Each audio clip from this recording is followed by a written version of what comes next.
Nearly half of all Americans would pay up to $100 a month for a weight loss drug. That's according to a new poll in the U.S. You've probably heard of Ozempic. That drug shot up in popularity over the past year. It is an injectable meant to treat adults with type 2 diabetes, but is widely being used for weight loss. Drug manufacturers are racing to develop new weight loss drugs, including in pill form, while some online influencers are pushing supplements touted as nature's Ozempic.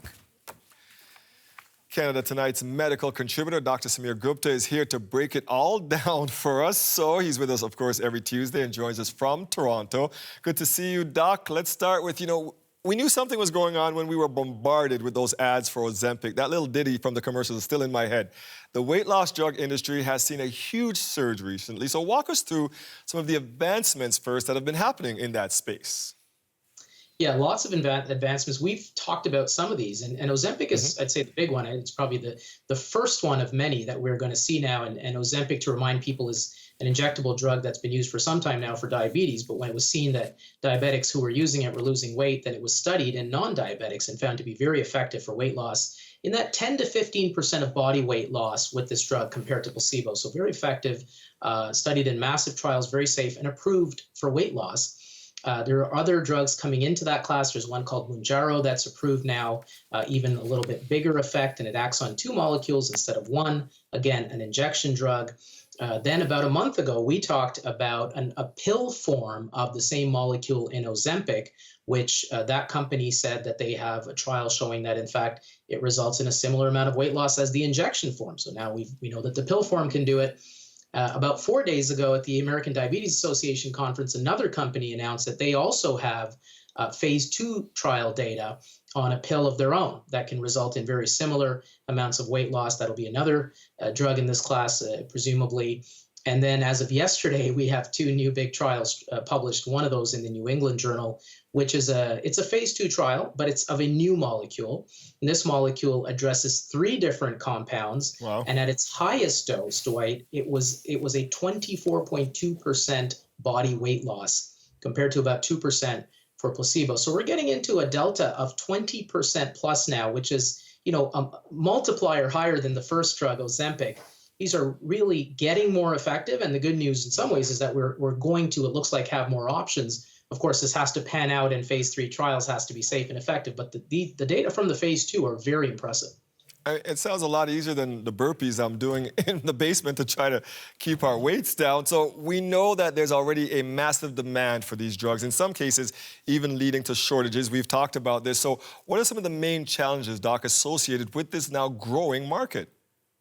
Yeah, the challenge, like you say, is supply and demand. There's so much demand. It's part of pop culture. Of course, there's demand. People want to lose weight for all sorts of important health reasons, for their appearance, for their self-esteem. There's all sorts of reasons, and they're good, valid reasons. But there's just not enough drug right now to go around, and for that reason, there's even a black market in some parts of the world. Some of these injections are going for thousands of dollars. So that's the immediate concern. Ultimately, the question is who's going to pay. As we get more competition in the market, will prices come down? It should happen, but it often doesn't happen when new drugs come into a space, new compounds. And so ultimately, will insurers pay? Will governments pay? Who's going to be willing to shell out up front? Obviously, patients are willing to pay to some extent. That same poll showed that a quarter of Americans would pay up to $250 a month, wow. But that still won't quite do it. So the real question is who's going to pay? And there are probably some cost savings that should be considered by governments who might pay for this, because down the road, less money spent on problems like sleep apnea and joint disease and diabetes, blood pressure, et cetera. So you have to think of it, I think, more holistically like that, and cost savings down the road. Now, quote, nature's Ozempic may be cheaper. We're seeing a TikTok trend claiming that a supplement called Berberine is nature's version of Ozempic. What can you tell us about that substance? Yeah, so the first thing is it's not nature's version of Ozempic. It really has no semblance to what Ozempic does. But it's interesting on its own. It's an herbal product that you might find mostly in berries, in bush berries. But also in some turmeric products, some other places in nature, and it's been used in Chinese herbal medicine for some time now. It's a yellow, bitter-tasting herb, And there have been a number of studies of it, actually. They're pretty small studies, but there have been a decent number of studies showing that it can reduce sugar levels in diabetics. It can improve cholesterol, might even improve insulin resistance, which is one of the causes of type 2 diabetes. And so it's promising in that way. And the effect sizes might be similar to some of the first line diabetic pills you might take to lower your sugars. Handful of studies for weight loss too. And to give you a sense of that, there was a review of 12 studies done in 2020.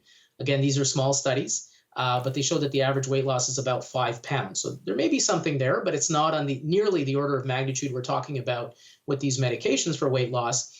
And it works through a completely different mechanism. It does have an effect on metabolism, but through a different enzyme.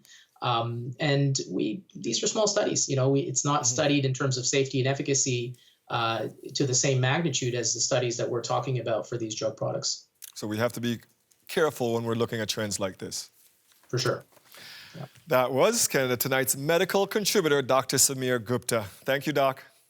Pleasure.